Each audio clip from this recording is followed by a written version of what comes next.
The Israeli military says its troops have taken control of the Palestinian side of the Rafah border crossing between Gaza and Egypt. Rafah has been a key entry point for aid. The UN has warned that the closure of Rafah meant that the two main aid arteries for Gaza are currently choked off. The US, along with the UN, have voiced their opposition to an invasion of Rafah. The Palestinian armed group announced on Monday that it had accepted a proposal from Egypt and Qatar. However, Israel says the proposal is far from meeting Israel's core demands. More than 34,780 people have been killed in Gaza since Hamas' cross-border attack in Israel on the 7th of October last year. To discuss this matter further, we are now joined by the Chair of African Diplomacy and Foreign Policy, Professor Chris Landsberg. Prof, always such a pleasure having you. Thanks for your time. Thanks for having me, Leanne. So, you know, it's quite a difficult one because the conflict continued, and this we saw a day after Hamas accepted truce terms that were offered by Qatari and Egyptian mediators, which Israel rejected as being far from its basic requirements.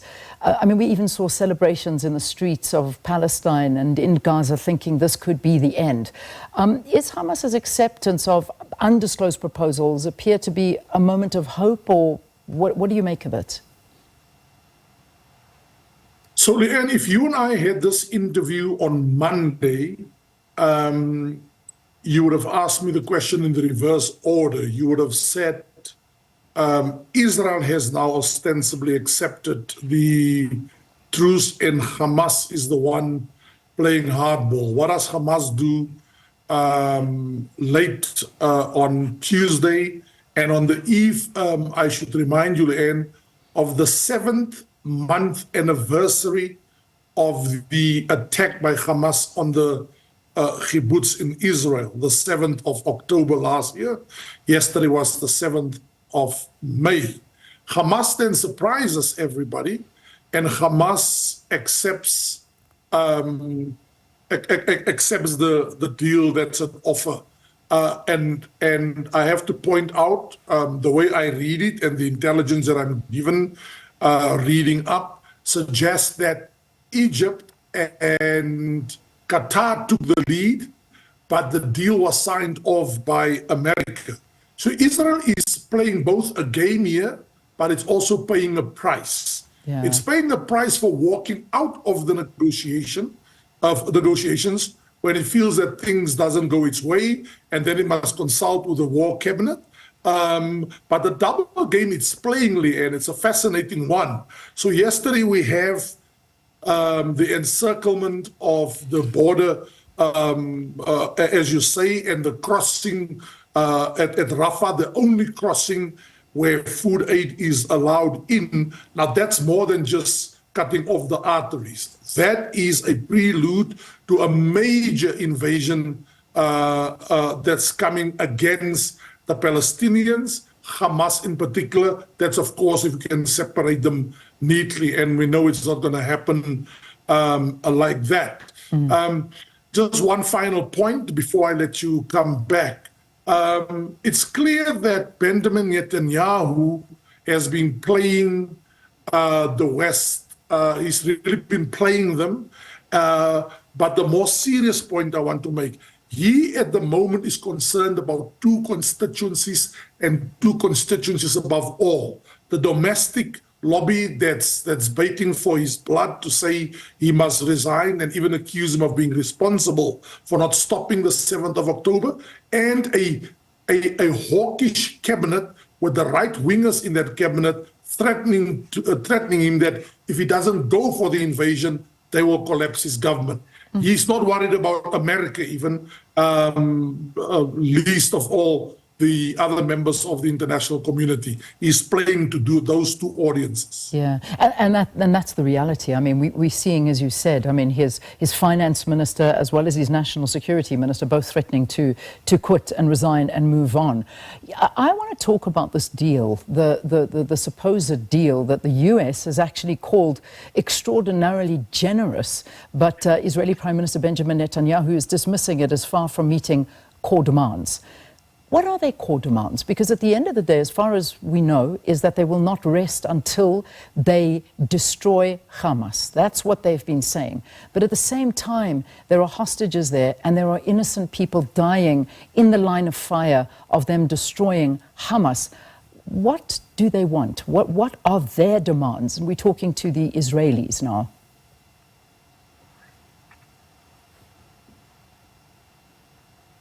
Yeah, Leanne, first of all, your line is breaking up, but I got everything you said, but just sort of intermittently. But let me, because that's a key point.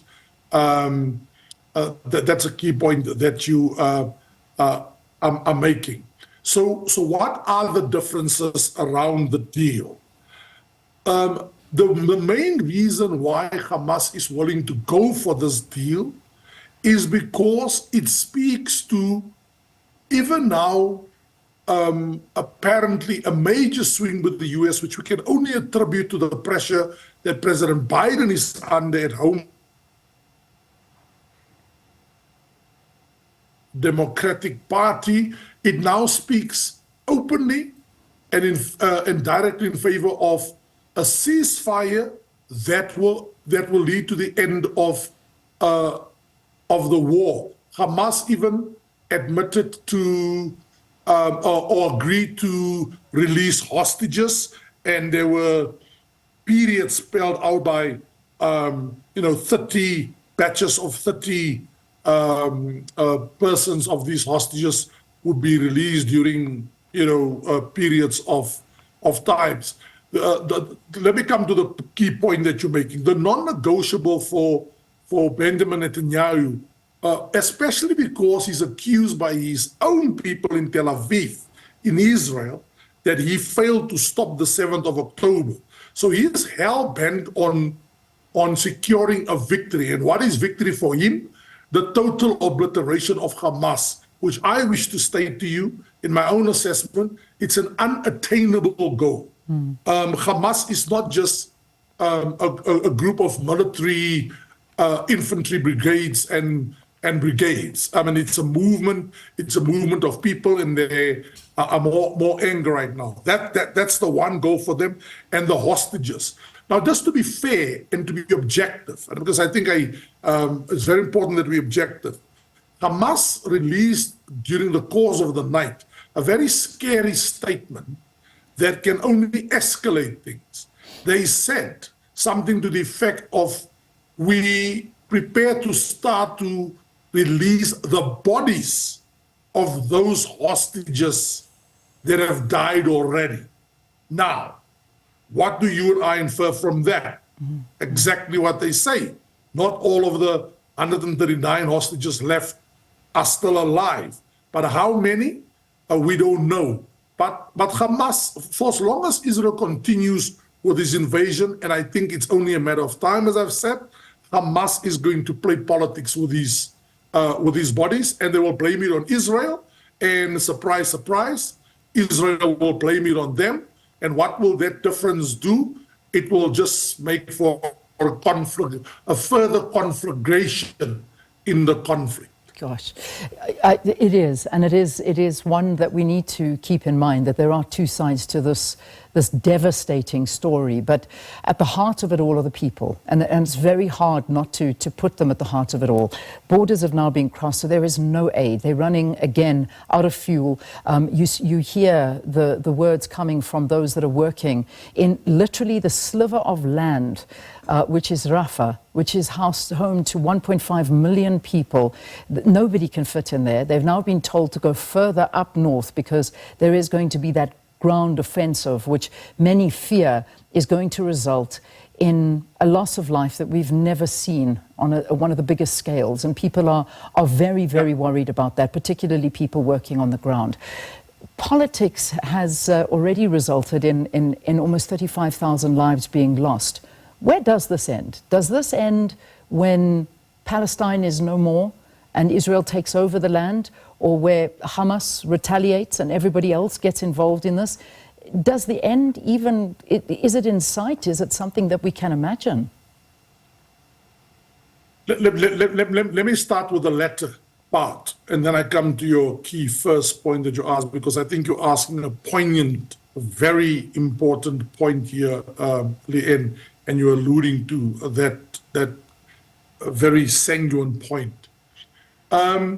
If Israel's objective, which I believe it is to have moved to the Rafah border, in part to push out so many of the displaced Palestinians that live there like ants all over each other. 1.5 million displaced people. They were first sent from the north right to the south in Rafah.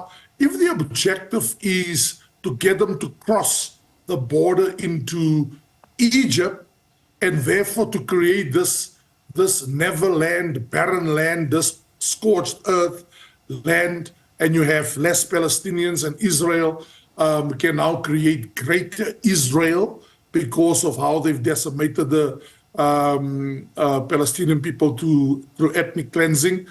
Egypt is not going to stand for that. And Egypt sounded a warning yesterday with the move of going to the border by Israel. It regarded as a provocation. There is no ways that the Palestinians, Hamas, Hezbollah, and even Arab states will stand for that, right? So it seems that Israel seems to be busy provoking. But Israel, on the other hand, is not going to back down on its goal of destroying Hamas, and apparently there are at least 2 brigades left there that they want to bomb. But it's not just the bombing. Those Palestinians, in short, Leanne, to answer your question, have to now go from Rafah to Mawassa and other crowded areas, but they have to return to rubble. 9 million tons of rubble the Gaza Strip has been rendered to so far. So to answer your question, this is going to be a never-ending war, even if it ends up in a peace deal. It's a peace deal that Israel and the United States certainly wishes to dominate, but there's nothing to govern and nothing for the Palestinians to go to. Yeah, governing over the dust that's left behind. Let's leave it there. Prof, thanks. Beautifully put. Thank you so much. Thanks very, very much for joining us here on Morning Live to talk about the situation in Israel and Gaza. We didn't even get to the part of Al Jazeera now being banned from working in Jerusalem. So that's another issue. But just to say on that point, Egypt and Qatar are now threatening that they might pull out of the negotiations, and that might very well be an objective of Israel to have the negotiation process collapse. Prof Chris Landsberg, a moving target, that's what this is, a story that will never end. The chair of African diplomacy and foreign policy